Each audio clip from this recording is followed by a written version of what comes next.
Saudara-saudara jurnalistik yang hadir, pada malam hari ini saya akan menyampaikan perkembangan penyidikan perkara dugaan tindak pidana korupsi dalam pemberian kredit PT Bank Pembangunan Daerah Jawa Barat dan Banten, juga PT Bank DKI Jakarta kepada PT Sritek Rezeki Isman Tbk dan entitas anak usaha yang ada di bawahnya. Bahwa pada hari ini, hari Rabu, tanggal 21 Mei 2025, tim penyidik pada Jaksa Agung Muda Tindak Pidana Khusus Kejaksaan Republik Indonesia berdasarkan surat perintah penyidikan nomor 62/F-2 FB-2 10/2024 tanggal 25 Oktober 2024 telah melakukan atau telah membawa 3 orang saksi. Yang pertama adalah Saudara DS selaku pemimpin divisi korporasi dan komersial PT Bank Pembangunan Daerah Jawa Barat dan Banten tahun 2020. Yang kedua, ZM selaku Direktur Utama PT Bank DKI Jakarta tahun 2020. Kemudian yang ketiga adalah ISL selaku Direktur Utama PT Sri Rezeki Isman Tbk tahun 2005 sampai dengan tahun 2022. Yang bersangkutan dihadapkan kepada jasa penyidik, kemudian dilakukan pemeriksaan di gedung Jampitsus Kejaksaan Republik Indonesia. Dan dalam pemeriksaan sebelumnya, penyidik sudah melakukan pemeriksaan terhadap 46 saksi sebagaimana tadi yang telah disampaikan oleh Pak Kapus Penkum.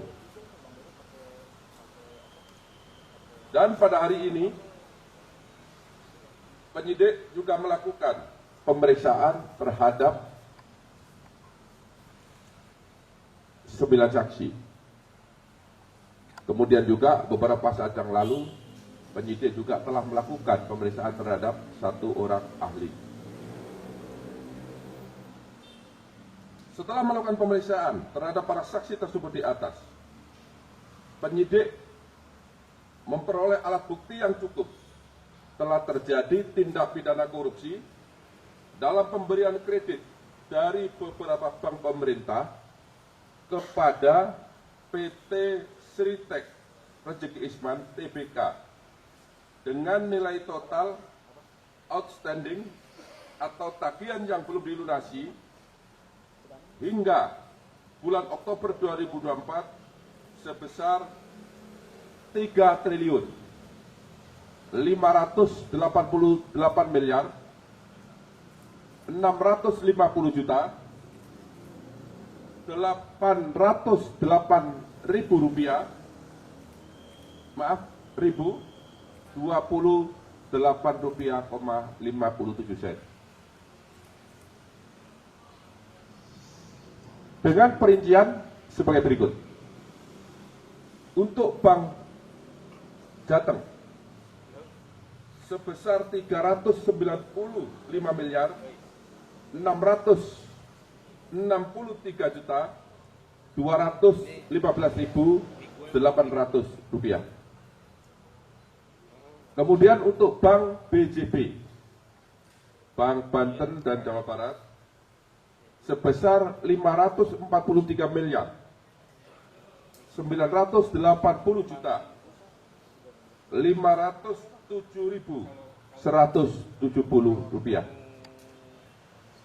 Kemudian untuk Bank DKI sebesar Rp7.007.018.018,57.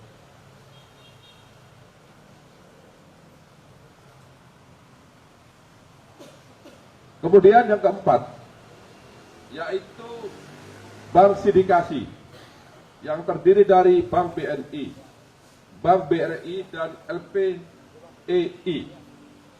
Jumlah seluruhnya adalah Rp2.500.000.000. Selain pemberian kredit tersebut di atas, PT Sri Rejeki Isman Tbk juga mendapatkan pemberian kredit di bank swasta yang jumlahnya sebanyak 20 bank. Ini tidak saya sebut ya, karena banyak sekali. Jumlahnya 20 bank. Adapun kasus posisi dapat kami jelaskan terhadap adanya pemberian kredit kepada PT Sri Rejeki Isman Tbk yang dilakukan secara melawan hukum dan mengakibatkan adanya kerugian keuangan negara, dapat disampaikan fakta-fakta sebagai berikut. Bahwa PT Sri Rejeki Isman Tbk merupakan persiran terbatas yang beroperasi dalam bidang industri tekstil dan produk tekstil dengan komposisi kepemilikan saham yaitu PT Understone Indonesia sebesar 59,03% dan masyarakat karena sudah TBK sebesar 40,97%. Bahwa dalam laporan keuangan PT Sri Rejeki Isman Tbk telah melaporkan adanya kerugian dengan nilai mencapai 1,08 miliar US dollar atau setara dengan 15,65 triliun rupiah pada tahun 2021. Padahal sebelumnya pada tahun 2020 PT Sri Rejeki Isman masih mencatat keuntungan sebesar 85,32 US dollar Amerika atau setara dengan 1,24 triliun. Jadi ini ada keganjilan dalam satu tahun mengalami keuntungan yang sangat signifikan, kemudian tahun berikutnya juga mengalami kerugian yang sangat signifikan. Inilah konsentrasi dari teman-teman penyidik. Kemudian PT Sri Rejeki Isman Tbk dan entitas anak perusahaannya memiliki kredit nilai total outstanding atau tagihan yang belum dilunasi hingga bulan Oktober tahun 2024 sebesar 3.550.808.028.028 rupiah,57 sen. Utang tersebut adalah kepada beberapa bank pemerintah, baik bank himbara, yaitu himpunan bank milik negara, maupun bank milik pemerintah daerah. Selain kredit tersebut di atas, PT Sri Rejeki Isman Tbk juga mendapatkan pemberian kredit dari 20 bank swasta. Seperti tadi yang telah saya sampaikan. Kemudian, dalam pemberian kredit kepada PT Sri Rejeki Isman Tbk, JM selaku Direktur Utama PT Bank DKI dan DS selaku pimpinan divisi korporasi dan komisaris komersial PT Bank Pembangunan Daerah Jawa Barat dan Banten telah memberikan kredit secara melawan hukum karena tidak melakukan analisa yang memadai dan mentaati prosedur serta persyaratan yang telah ditetapkan. Yaitu salah satunya adalah tidak terpenuhinya syarat kredit modal kerja karena hasil penilaian dari lembaga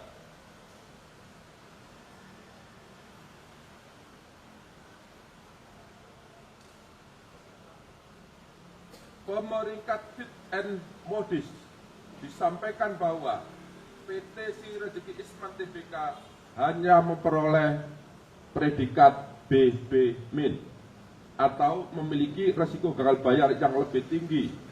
Padahal seharusnya pemberian kredit tanpa jaminan hanya dapat diberikan kepada perusahaan atau debitur yang memiliki predikat A. Yang seharusnya dilakukan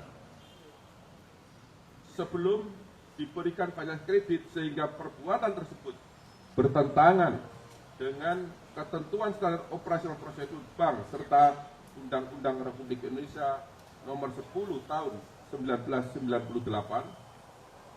tentang perbankan sekaligus penerapan prinsip kehati-hatian.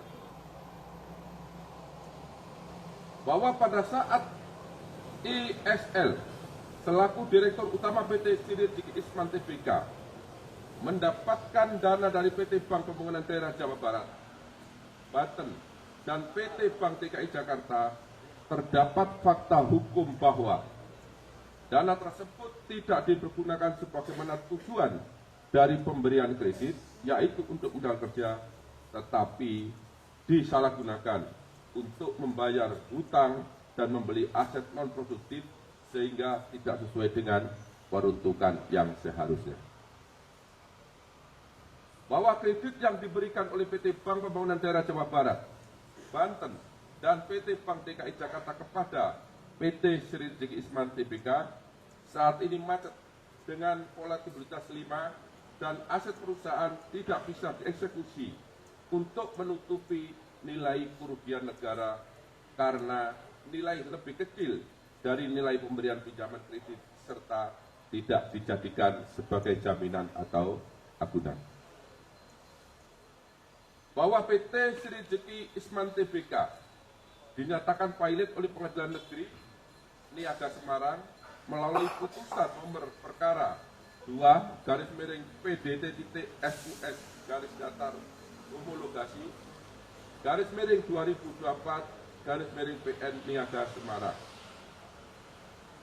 Bahwa akibat adanya pemberian kredit secara melawan hukum tersebut yang dilakukan oleh PT Bank Pembangunan Daerah Jawa Barat Banten dan PT Bank DKI Jakarta kepada PT Sri Rezeki Isman Tbk telah mengakibatkan adanya kerugian keuangan negara sebesar 609.592.188 dari total nilai outstanding atau tagihan yang belum dilunasi sebesar 3.538.808.828 rupiah,57 sen.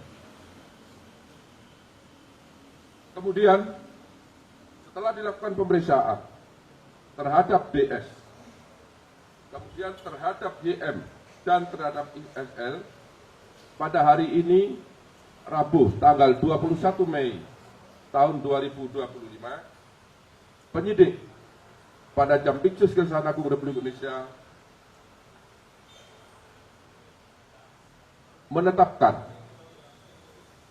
3 orang tersebut sebagai tersangka karena ditemukan alat bukti yang cukup telah terjadi tindak pidana korupsi dalam pemberian kredit PT Bank Pembangunan Daerah Jawa Barat dan Banten serta PT Bank DKI Jakarta kepada PT Sri Rezeki Isman Tbk.